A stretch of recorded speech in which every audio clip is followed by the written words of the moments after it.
देखो बेटा, अगर तुम फैमिली में, स्कूल में, ऑफिस में और हर वो जगह जहाँ तुम जाते हो अट्रैक्टिव दिखना चाहते हो, तो तुम्हें अपनी पर्सनैलिटी पर काम करना होगा।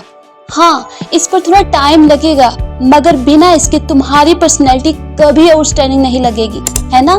कभी नहीं लगेगी। जब तुम अपनी पर्सनैलिटी इम्प्रूव करते हो, लोग तुमसे इंस्पायर होते हैं, तुम्हारी तरफ नेचुरली अट्रैक्ट होते हैं और तुमसे मिलना चाहते हैं। पर्सनैलिटीज दो तरह की होती हैं, आउटर पर्सनैलिटी और इनर पर्सनैलिटी। सबसे पहले हम बात करेंगे आउटर पर्सनैलिटी पे।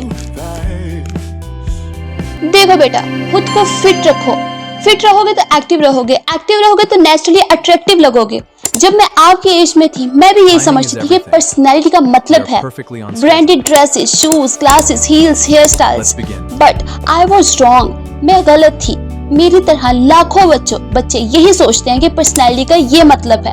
बट आपको अपनी बॉडी शेप के हिसाब से ड्रेसिंग करनी है, खुद को एक्सेप्ट करना है और जो पहनो उसे कॉन्फिडेंटली कैरी करो। That is the personality. और कॉपी मत करो।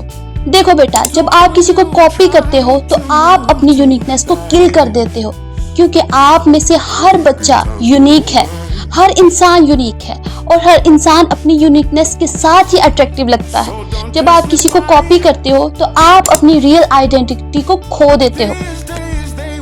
इसके साथ साथ अपनी बॉडी लैंग्वेज पर काम करो, इसको कॉन्फिडेंट बनाओ, स्ट्रॉन्ग बनाओ। देखो बेटा, जब हम कहीं जाते हैं, हमारे उठने बैठने, देखने, बात करने के अंदाज से ही सामने वाला जज कर लेता है कि हम कंफ्यूज्ड हैं या हम क्या फील कर रहे हैं, राइट? इसलिए अपना आई कांटेक्ट स्ट्रॉन्ग रखो।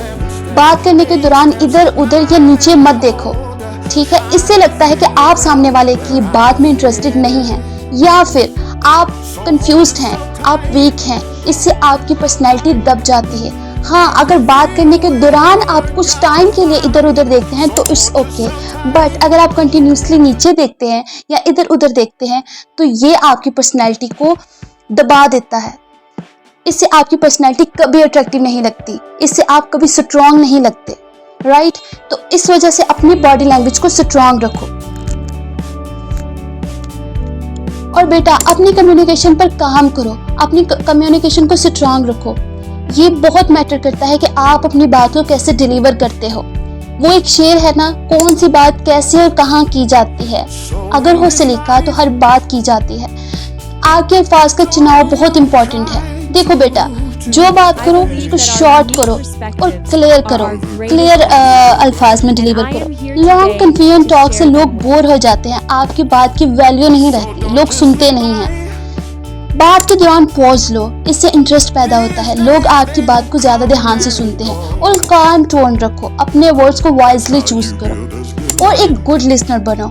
देखो बेटा, अच्छे से सुनो, ये बहुत मैटर करता है कि आप कितने अच्छे लिसनर हो, ठीक है? जब तुम किसी की बात को सुनते हो तो तुम समझते हो, और जब समझते हो तो तुम्हारी बात की वैल्यू बढ़ जाती है। और कॉन्फिडेंटली स्माइल करो, ठीक है? रिस्पॉन्स दो तो कॉन्फिडेंटली स्माइल रखो। इंटरव्यू देने जाओ तो कॉन्फिडेंटली स्माइल रखो। देखो, स्माइल और लाफिंग में फर्क है। स्माइल रखो, और वो भी फेक नहीं, क्योंकि फेक चीजें दूर से नजर आ जाती हैं, जो कि मैंने पहले भी कहा। नेचुरल स्माइल रखो, हल्की सी स्माइल रखो और रियल रहो, जो हो वही दिखो, फेक होने की जरूरत नहीं है। देखो बेटा, कॉन्फिडेंस का मतलब ये नहीं कि आप मुंह में च्युइंगम डालकर, टांग पे टांग रखकर और आइज को बैंड करना शुरू कर दे सामने वाले के पास बैठकर।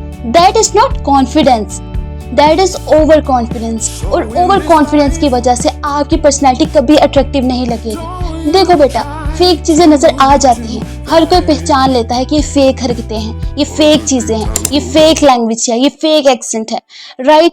तो रियल रहो। इस तरह लोग आपका मजाक उड़ाएंगे और आपकी पर्सनैलिटी कभी अट्रैक्टिव नहीं लगेगी। आपको अपनी पर्सनैलिटी पर काम करना है और रियल रहना है। देखो बेटा, स्टीवन पॉल, एप्पल का को-फाउंडर, हमेशा सिंपल ब्लैक कोट और जीन्स ही पहनते थे, ब्रांडेड चीजें नहीं, लेकिन उनको कॉन्फिडेंस और बॉडी लैंग्वेज उनकी पर्सनैलिटी को आउटस्टैंडिंग बनाता था। अब मैं बात करूंगी इनर पर्सनैलिटी पे। माय मोस्ट फेवरेट, मैं काफी अरसे से इस पे काम कर रही हूँ और अभी भी काम जारी है। देखो बेटा, इनर पर्सनैलिटी आपके बिहेवियर, बिलीव्स और कम्युनिकेशन को रिप्रेजेंट करता है। सबसे पहला पॉइंट है रिस्पेक्ट। देखो बेटा, अगर आपको बोर लगे आप स्किप कर सकते हो, क्योंकि आपने 12 दफा ये सुना होगा बिलीव बिलीव बिलीव, और आप कहेंगे कि no I am not interested या हाँ हमें पता है, but believe me you can imagine कि आपकी पर्सनैलिटी किस कदर अट्रैक्टिव लगेगी। आपको हर किसी को इक्वल रिस्पेक्ट देनी है, चाहे वो आपके स्कूल का गार्ड हो, आया हो, या फिर किसी प्राइम मिनिस्टर का बेटा, हर किसी को इक्वली रिस्पेक्ट दो। आपको किसी को अपना मसीहा बनाने की जरूरत नहीं है, ना ही किसी को अपना मसीहा बना लो और ना ही किसी को अपने पाँव की धूल। देखो बेटा, एज ए प्रॉब्लम सॉल्वर दूसरे के प्रॉब्लम्स को सॉल्व करो। मान लो कि एक फ्रेंड्स ग्रुप है, उसमें डिस्कशन हो रही है कि आज सेम ड्रेसिंग करोगे, मगर उनसे कलर चूज नहीं हो रहा। एक कहता है तुम बताओ, दूसरा कहता है तुम बताओ, तो आप बता दो वो कलर। बोलो कि समर वेदर है तो इस लिहाज से ये वाला कलर बेस्ट रहेगा, ये हम सबको सूट भी करेगा और अच्छा लगेगा, दिखने में भी अच्छा लगेगा। इससे एक तो आपकी पर्सनैलिटी अट्रैक्टिव लगेगी और आप में कॉन्फिडेंस भी आएगा, राइट। देखो बेटा, इसके साथ साथ बहुत इंपॉर्टेंट है अपने इमोशंस को कंट्रोल करना सीखो। देखो बेटा, जब तक आप अपने इमोशंस को कंट्रोल नहीं करोगे आपकी पर्सनैलिटी अट्रैक्टिव नहीं लगेगी। जब तक अगर आप अपने इमोशंस को कंट्रोल कर लेते हो तो आप बड़ी से बड़ी प्रॉब्लम को भी हैंडल कर लेते हो। देखो बेटा, मान लो कि कल तुम्हारा एग्जाम है या कोई प्रोजेक्ट है, अगर आप अपने इमोशंस को कंट्रोल नहीं कर पाए तो आपकी एंजाइटी बढ़ जाएगी, तो आपके एग्जाम या आपके प्रोजेक्ट पर असर पड़ सकता है, बैड इफेक्ट पड़ सकता है आपकी परफॉर्मेंस पर, राइट। लास्ट पर एक बोनस टिप है, डोंट ट्राई बी इंटरेस्टिंग। देखो बेटा, अमेजिंग बनने की जरूरत नहीं है। लोगों को लगता है जितना इंटरेस्टिंग बनोगे उतना अट्रैक्ट करोगे, ये गलत है।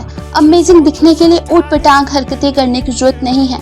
जो टिप्स मैंने तुम्हें दी हैं उनको फॉलो करो और उस पर काम करो, इससे आपकी पर्सनैलिटी काफ़ी हद तक अट्रैक्टिव लगेगी। अल्लाह हाफिज़।